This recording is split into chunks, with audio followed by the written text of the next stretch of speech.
ay minamaltrato po ako ng hipag ko. Yung papakasabi ngayon po may nakakarinig. Ay, ma'am, wag po kayong maniwala sa sinasabi niyan. Tapos pinagsabihan siya, Nanay Merna, kung ano lamang po ang tanong sa iyo, yun lamang po ang iyong sagutin. At yung pong tao pong yun, ma'am, na sinasabi niya, napakabuti po niya. Kasi Ikaw yung pinatutungkulan? Na nagmamaltrato? Oo. Oo, talaga. Tapos, sabi naman ng ano ay, huwag kang ganyan, mabuting tao yun. Sinabihan si dyan sa barangay. Opo. Kilala namin ang hipag mo. Napakabuti niyan. Kung masama yan na tao, hindi ka kukup-kupin. Subscribe to my channel. Afternoon, isang maulang hapon mga katuwang, sama natin si Mama El. At ngayong hapon, samahan niyo po kami. Pupunta kami kay Ate Elsa, mga katuwang. Tara. Let's go! Salubong natin si Ate Elsa, Mama El. Oh. Oy, andito pala sa Oy. Ate Elsa. Oh, sakto. Anong ginagawa mo dyan? Namumulot ka na nyog. Ayun oh, may dalawa. Ha? Hindi kumakalog. Ayun. Ay, hindi kumakalog. Alam ko din yung mga ganyan at gawain ko yan noong bata pa ako. Oh, ayan oh. Mayangan yan. Ano gagawin mo? Bebenta mo? Oo, kasi mahal din yan. Ang isa rin yan, 10 piso. Oo. Gagawin mo lampaso? Ayun, di ba pwede yan? Uy, mahal din yung lampaso, 35 pesos. Diba? Kasi pag naandun sa paligid, Oh, ito. Okay, ito. puro ano na yan, wala yung laman, lampaso yan. Ay, lampaso.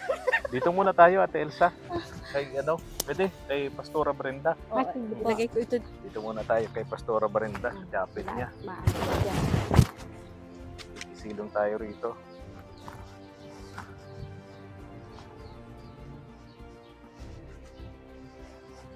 Dito ka muna, Ate Elsa. Upo muna kayo dito. Naalalayan ko.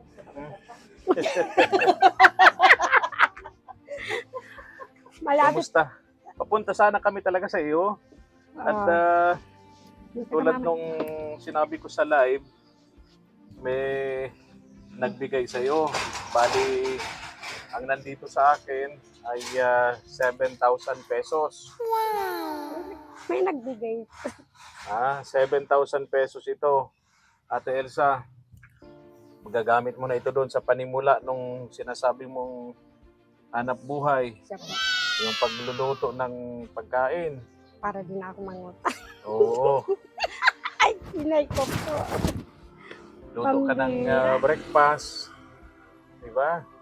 Tapos sa Ah, tanghali naman ulam, hapon merienda. Pwedeng taga-tikim. Oo. para makabili ako Apply ng... ako taga-tikim. Naando na nga po eh, ano kami Saan ka? nung anak ni Malu. Sabi ko, ikaw ang mauuna. Inayos ko na, saan ka magtitinda? nakiusap po kami na yung tatayuan namin ng ano. Pag ang pinayagan ako dito, doon siya. So mag-aano rin siya? Ano, sabi niya, Ate Elsa, baka pwede naman isama mo ako dyan sa iyong matatayuan. Ay, wait muna at mahirap yung wala tayong, kailangan magrespeto tayo. Kaya nagpaalam kami kay Pastora. Saan kayo magtinda? Doon po sa malapit sa ginagawa ng simbahan. Malapit sa may mga eskwelahan. Maganda yun. Daanan baga po. Daanan, marami highway tao yun. doon. Doon sa dating lugar ni Jocelyn. Ay, okay yun. Maganda Kaya doon. kahapon, inayos ko muna pagkatapos namin ng simba. So Yun doon ka magtitinda sa dating Mm. tinitirahan ni Jocelyn. Pero pag pinayagan ako dito, doon muna siya. Pero naalala ko, nagtinda ka na dito dati eh. Ay, mabinta po yun dito, Kuya. Ano nangyari? Nabangkrut Ang ka? nangyari lang kasi po noon, di ko baga yung asawa ko ay sa paa. Walang nag-aasikaso. At saka sabihin na nagtitinda ako ng luto, may sugat sa paa. Oo nga. Hindi maganda. Okay na ngayon, okay na. Okay man na. Oo. Kaya sabi ko doon sa asawa ko, ano na tayo? Sana naman magbago ka man na.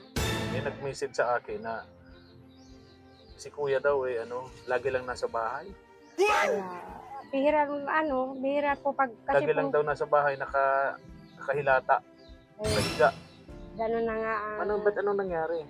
Gawa po kasi nung minsan, pag nakirat pa daw yung at mababaw man na siya, kaya lang.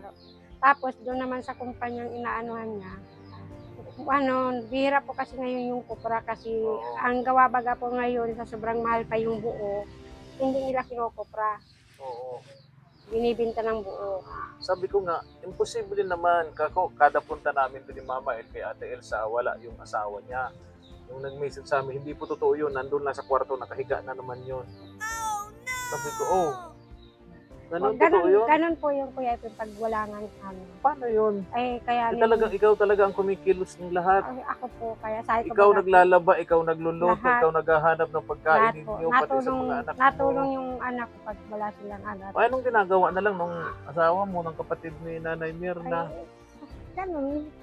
At ako po ay, di naman po ako yung sanay ng palaway ay, kaya sabi ng dapat matuto daw akong mang-away ng asawa. Kasi ko pag mang-away ako, ano ang mangyayari? Sakit lang yan ng ulo, nasa kanya na po yun. Pag nag-away ba? So lagi mo na lang siyang inuunawa, yung asawa mo na. Ganun din. Ano ba? Di ba magaling? Nakikiusapan mo ba siya? Di ba okay naman yung paanan niya? Okay na. Siya Kung po, hindi siya pwede doon sa sa kumprada, di ba? Babagit siya doon sa siya kumprada. po. Wala ba siyang ibang alam na hanap buhay? Ay, Hindi, doon lang sa dati po sa kaya kumprahan? po April yan, gwardiya. Oo. Ngayon, mahal baga pa pagkuha ng resibo sa gwardiya. Hindi naman. Dati ako manager ng security agency. Sabi ko nga, dati nga noon po April, noong hindi naman po siya ng paraan noon, sabi ko, may pera ka ako dito, binigyan ako kung si Ma'am Christina noon. Sabi ko, magamit na ito, mag-renew ka ng license niya. Oo. Lahat, inano ko yung mga requirement, pagkuha ko ng NDA niya. Sabi ko, dapat Nung ako'y nagmamanage pa ng security agency, yung mga gwardiya ko noon, madali ko lang yung nakukunan ng lisensya sa Camp Crame. Madaling direkta lang yun. Parang ano lang yun 700 pesos nga lang ay, yun noon eh. ngayon po, malaki na po. Magkano na?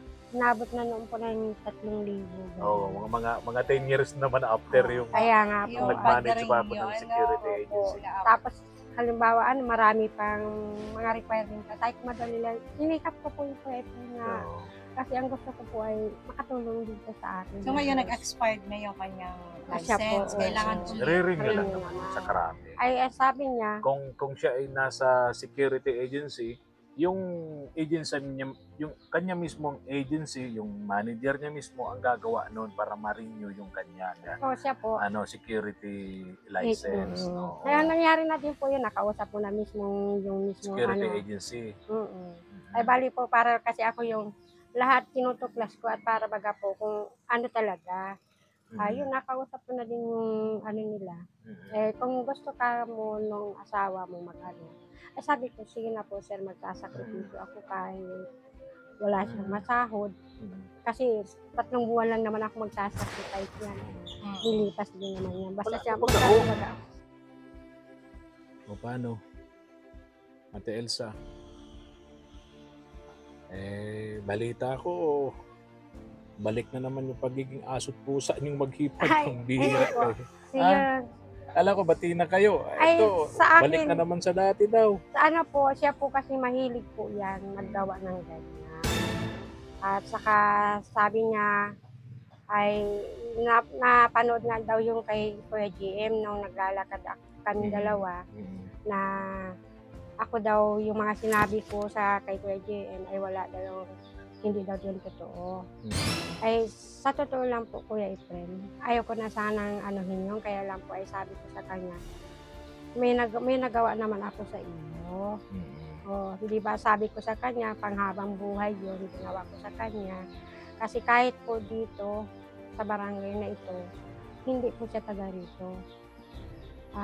Nagsinungaling po ako noon dito sa siya ay matagal na sa aking poder. Pero po, nung galing baga po siya sa Pilipinas. Sa Basod. At kasi sa awa ko po sa kanya, at Nagsinungaling ka. Nagsinungaling Sabi mo, ako. matagal na siya nakatira dito. Oo. Pero po, wala pang 1 buwan. Para marehistro siya. Para lang po, marehistro siya dito. Okay. At saka, maipasok ko po siya sa senior citizen dito. So nagpatotoo ka lang na Oo. ikaw siya ay matagal na dito. Oo, yun. Kung nag-testify lang siya. Yes, Oo. yes. Kasi, O ganito, Nalulungkot lang kami kasi ito nga nangyari. Balik na naman pala kayo sa dati. Ay, Dating bangayan ninyo na at naman.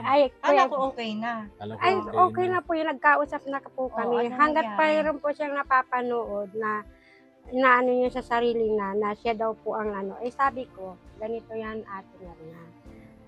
Kahit isang, sabi mo nga noon, at may isa ako dyan sa, dyan sa barangay, na ini-interview ka ng DSWD. Yung pinaka na po. Para kung saan ay mapasama na siya sa payout. Ay di, may nakarinig sa kanya na, ay, minamaltrato po ako ng hipag ko. Yung papakasabi ngayon po, may nakarinig. Ay, ma'am, wag po kayong maniwala sa sinasabi niyan. Tapos pinagsabihan siya, Nanay Mary, kung ano lamang po ang tanong sa inyo, yun lamang po ang inyong sagutin. At yung pong tao pong yun, ma'am, na sinasabi niya, napakabuti po niya. Kasi Ikaw yung pinatutungkulan? Nga nagmamaltrato. Oo. Oo, talaga. Tapos, sabi naman ng ay, huwag kang ganyan, mabuting tao yun. Sinabihan si dyan sa barangay. Opo. Okay. Kilala namin ang hipag mo. Napakabuti niyan. Kung masama yan na tao, hindi ka kukup-kupin. Tingnan mo, saan ka galing sa Sampiliti. Sino ang karakasama mo pagkuha mo pag-uwi. Nakita namin bakit mga gamit ni nung hipag mo. Ni hindi mo tinulungan, ikaw nakahiga ka na. Tapos nang magpaasawa ka kay Tay Tomas, pinalayas ka din. Sino ang tinakbuhan mo? Yung hipag mo, nagsakripisyo na naman sa iyong magtundo. Pero hindi siya naghahanap sa iyo ng kapalit. Sabi nung barangay sa kanya. Okay. Kasi po si Vice President Malo po, nakita niya yun. Kasi hindi pa naman siya kilala dito. Sabi ko nga, kanina mga usap namin ni Mama El, ano kaya sa Sunday, bumalik kami rito, makikiusap kami kay Pastora Brenda na i-pray over kayong dalawa. Ay sa akin po, Kuya Efren, wala pang problema. Kasi kahit po ganyan yung ginawa niya sa akin, inunawa ko po siya ng sobra-sobra. Ang problema po sa kanya, narinig lamang po yun na ako ay pagagawaan ng sponsor papaayos ng bahay ko. Nag-react po siya doon. Ang sabi niya, sasabihin niya sa vlog, pag siya na ipag-vlog daw kahit po sino, na pagawaan daw po ako ng mansion at punan pa daw ako ng labandera, mga katulong. Tapos, siya daw po ay pulubi, magpapalimot siya sa akin. Pupulutin daw yung mga mungo. Ay sabi ko, malayo sa iyo si Lazaro. Kasi si Lazaro, may pakababa pa ang loob. Hindi mangyayari yun, malayo. Sinagot ko po ng ganyan. Sabi ko, wag kang magganyan. Ang kailangan, magbago ka. Marami sa iyong magmamahal kasi pusa, aso, mamahalin ka kapag magandang ugali. Di ba sinabi mo na kahit ganun ang nangyari, pagka itong bahay niya talagang mag-iba na kasi talagang wala na bulok na yung mga haligi, Sabi ko putol-putol po na yung sa dingding, kanya, ganun Kuya din. Efren. Sabi mo nung una sa akin, okay sa'yo na patuloyin uli dun sa bahay mo. Patutuloyin ko po siya. Bukas po ang pinto para sa kanya. Hindi pa ako yung taong mahirap kausap, mag-unawa kasi po, tao lang. At saka yung dapat sa kanya po, alisin niya po sa puso niya at isipan yung inggit, selos. Dapat po, maging totoong tao po siya. Oo. So tingin mo ba, ang ugat ng lahat ng ito, ng mga hindi nyo pagkakaintindihan, dahil sa inggit? Pwede pong ganun. Kasi po, Selos? selos, ganun po. Kasi yun nandito nga sa Pastora, parang nung linggo, yung inasal, nung Sabado po yata yung inasal niya ng umaga at may mga gawain po yung mga kabataan. Siyempre kasama po yung mga anak ko. Sinayos ko naman po kung ano yung pagkain nila. Tapos sabi ko, meron ka akong plastic glove doon, galing pa yung kay Mama pwede nyo magamit yun. Di natira kami dalawa ni Pastira, biglang pumasok yan. Nagtatalak. Ay sabi ko, kung dapat siya nagbago, dapat may respeto po siya kasi naandito po kami sa bahay pa ng bahay. Kung na-open siya doon sa panood niya, pwede naman niya po akong kausapin. Sa bahay mo? Sa labas? Opo, kahit po dito po sa labas. Huwag sa tinawag loob niya ng po. chapel. Tama. Ate Elsa, kasi ikaw yung ano nakikita kong malawak yung pangunawa Oo, mo mas eh. madaling makaunawa. At saka, kumbaga mas ikaw yung nakakakilala sa tunay na ugali niya. Tsaka sabi mo nga, matagal mo na rin siyang ilang beses kinupok, di ba? So, doon sa ugali niya, nakapag-adjust ka na rin. Although tao lang tayo, minsan, lalo na kapag mainit ang ulo, di ba? May mga problema tayo, ay minsan, papatol-patol, yung mga ganong, di ba? So, ate, Patol-patol. oo, kumbaga ate Elsa, yung kung pwedeng maiwasan, yung halimbawa, yung past is past. Huwag Ay, nang pag-usapan yung, sa, yung ika-trigger niya, yung kumbaga ikalalala ng galit niya, para kasi nanunood at nababasa pala yan dahil sa Pero, yun lang siguro, para magkaroon ng peace of mind. Ganun. ano po, ganito po yung mama. Sa akin po, kung yung pong mga nakaraan, wala na po yun. Kaya lang po, Yung manok, so, lipad yung manok. tapos siya lang naman po ang na-open doon para mabalikan yung nakaraan. Oo. Binabalik-balikan. Kasi daw, siya daw po, marami siyang naitulong sa akin na dapat po, kapag nagtulong ka po sa kapwa, dapat hindi kinikita. Tama yun. Malaking big check yun. Oo. Kasi ang bukal na pagtulong mula sa puso ay Walang panunumbat. at wala saka po. walang hinihinging kapalit. Yes, Yun, yes. diba? At saka sa akin po, nung nagtira siya sa akin ng 2 taon siya, hindi ko siya pinaglalaba. Hindi ko siya pinagluluto, hindi ko siya pinagluluto. Ay, spoiled mo naman kasi. Kaya kasi sa niya po, sabi niya marami siyang masakit. Ang inisip ko po kasi, wala kaming, alam niya, ako po ay wala talaga po kaming kapirahan na isusuporta po sa kanya, lalo na sa gamot. Pero kung saan, magagawaan ko po ng paraan. Kasi lahat naman baga po... So, para hindi niya indahin yung mga sakit-sakit na yan, ikaw na lang nagsasakripisyo siya po. gumawa na dapat siya ang Kasi sabi siya. ni para hindi Mirna, magkasakit. Opo. marami siyang nararamdamang sakit. Pero alam mo, di ba ramdam natin yan, kapag wala tayong ginagawa, talagang lalabas ang sakit eh. Pero once na tayo maraming ginagawa at yung bang tipong hanap-hanapin ng katawan natin yung gumalaw ng gumalaw kasi nawawala yung sakit. Nasisirkular po kayo yung dugo. Oo. Tapos pinapawisan, yung mga toxin sa katawan Lumalabas. Yes, tama. Correct ka O, dyan. ganun na lang. So, At sana pagbalik namin, bati uli kayo. Ay, matagal na po akong Yung pagbati binati ninyo, ko yan. nag-3 araw lang yata. Siya po kasi nagawa noon ng way. Oo. Kasi sa akin po, alam na po yan ni Pastor. Dasig ka dito, Ate Elsa, at nag-uulan. mababasa ka naman kasi lumapit ka dito sa amin. Yan, oo. Alam naman po ni Pastor. Ayan. Ano po, na ako marunong pa ako, wala po siyang problema sa akin. Bali yung isa lang po namin na yun, talagang mataas pa kasi po ang price. Sabi ko nga sa kanya, yung mga tinutulungan dito ni Kuya ito, huwag mo silang pag-anuhin. Ang dapat natin yung sarili natin buhay. Hindi tayo makapikto sa kapwa natin. Hayaan natin siya. Hayaan natin kung interview sila sa kanila. Kung ano man ang ibinigay, huwag mong pagsilusan. Huwag mong pag-anuhin, hayaan mo, magpasalamat tayo. Yun ang dapat. Kasi, pasalamat tayo at may Kuya Efren, may Mama may vlogger na pumupunta, si Kuya GN, si Kuya Mark, na andun, yung tulong, yung blessing, dumadaloy. Kasi dapat, tingnan mo ako, kahit po sa aso, minamahal ako. Tao pa kaya, kapag marunong ka sa kapwa mo, kailanman, kahit patay ka na, hindi ka makakalimutan.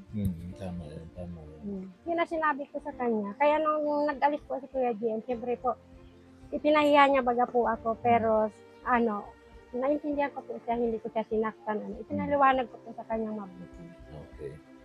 Ate Elsa, itong ibibigay namin sa iyo kapag simula ka na dito nung sinasabi mo sa amin ni Mama El na hanap buhay mo para araw-araw meron kang income, meron kang kinikita dito, no?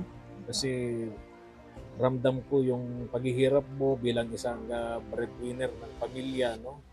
Lahat ginagawa ni Ate Elsa, namumulot ng mga hulog na niyog, pako din sa gubat, ititinda niya para may pambiling pagkain sila. O ngayon, makakaluto ka na ng paninda mo, panglako mong pagkain. breakfast sa umaga, tapos sa mga ulam-ulam, no? Sa lunch. Merienda sa hapon, oo. Oo. Eto, pakibigay mo Mama El yan, tingnan natin. Ayan. So, okay. Elsa, 1,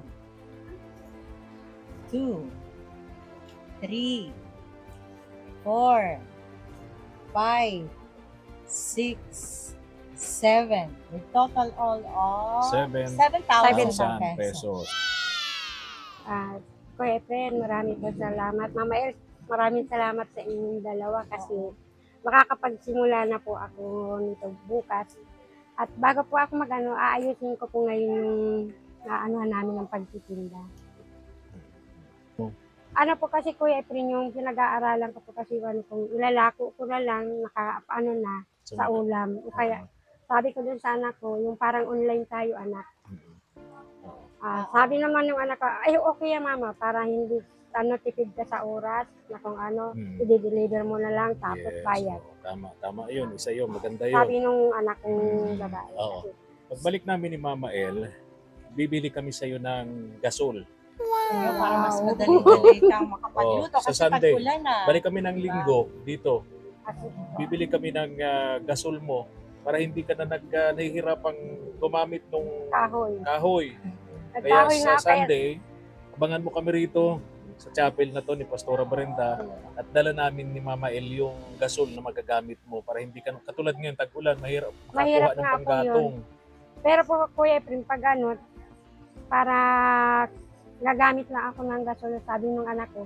Pero mama, kung may gasol ka, wag mo masyadong ano, ang gawin mo.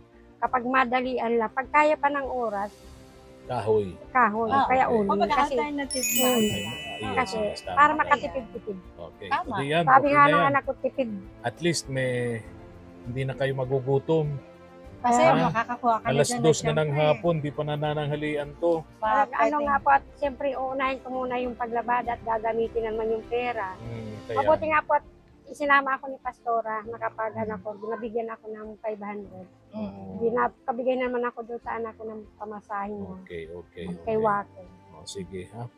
Ano mo yun? Pahalagahan mo yung mga ganyan tulong, Ate Elsa, para sa iyo at sa pamilya mo yan. Ate Elsa, etong 1, 2, 3, 4, eto ay galing ito kay Ma'am Nita Cecilio. Yes. Ayan, Ma'am Nita Cecilio. Thank you, Ayan, Ma'am maraming Nita. salamat. Taga saan si Ma'am Nita? Ano yun?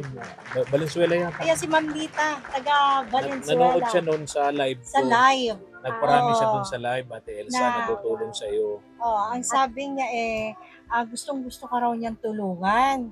Kaya sabi niya 1960 pa daw, gusto ka na niyang tulungan.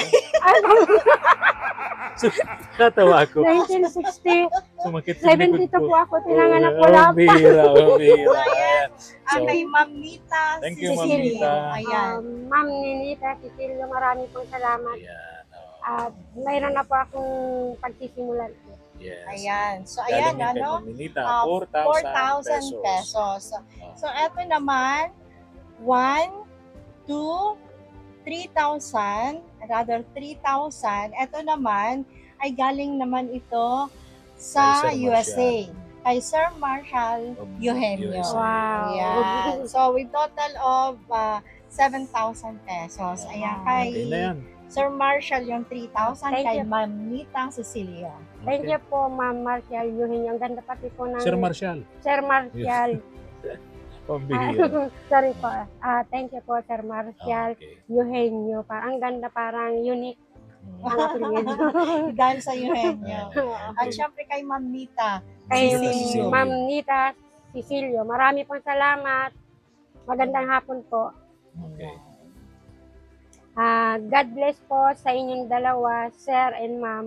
Lagi kong pinapaalala, Ate Elsa, sa mga beneficiaries namin, sa aming munting channel, na yung mga tumutulong, yung mga sponsors natin, hindi natin sila kakilala, hindi natin sila kaano-ano, kanga, hindi natin sila kadugo.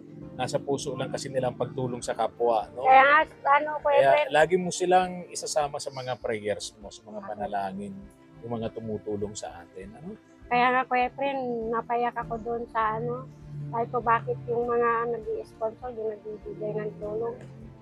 kahit hindi mo sila malayo, samantalang malapit. Ganun pala yun. Hayaan mo na. Wag na. Baka mapanood pa itong Oh, pero okay pag-isipin. Oo. Sa Sunday, Kaya balik lang. kami rito ni Mama El. Daladalhin namin sa iyo yung gasol, yung tangke na may laman siyempre, tapos yung gas stove, no? Siya po. Then, ikiusap kami kay Pastora Brenda na i-pray over kayong dalawa. Ay, wala kay ano po, yung kung kay Pastora po ay bali inano namin na sana ay tayo kay Pastora maunawaan din sana kasi ganyan ang ugali niya kasi kulang sa pansin niya. Na yung sabi nga nung Siguro ano na lang, iwas na lang doon sa mga... ay, ang gawa ko na lang kasi po, umiiwas. Di man na po, kaya nga po nasabi niya na na yung daanan ko ay nagkausap na po kami. Alam na po paulit-ulit. Ganun. Basta sa tingin ko, ikaw talaga yung malawak, yung pangunawa. Dagdagan mo pa. Kasi Ng 300. hindi naman po pwede kayong hindi magkita at pag lumalabas ka ng bahay, dumadaan ka dyan sa tapat ng Ay, bahay. sa akin lang naman ay, napunta naman ako sa kanya. Nung nag-alis si Kuya GM po, nagpunta ako sa kanya. Sabi ko, nagkain ka na, anong ulam mo? Kahit po yung ganun po na yung sumamamang. Halimbawa, may negosyo ka na, pag nangutang siya sa'yo, pautangin mo. Utangin mo. Ay, kahit hindi ko po pautangin, bibigyan ko. Oo, talaga. Ha? Malalaman natin yan, Mama El. O paano, Ate Elsa? Sige. Babay na, ha? Thank you po sa inyong dalawa. Salamat kay Ma'am Nita, Cecilio. Ma'am Kay Sir Nita Marcial. Cecilio and Sir Marcial Eugenio. USA. Magandang Bye-bye. hapon po sa inyo. Bye. Bye! Alis na kami. At eto na, maulan na. Ayan na. Thank you for watching.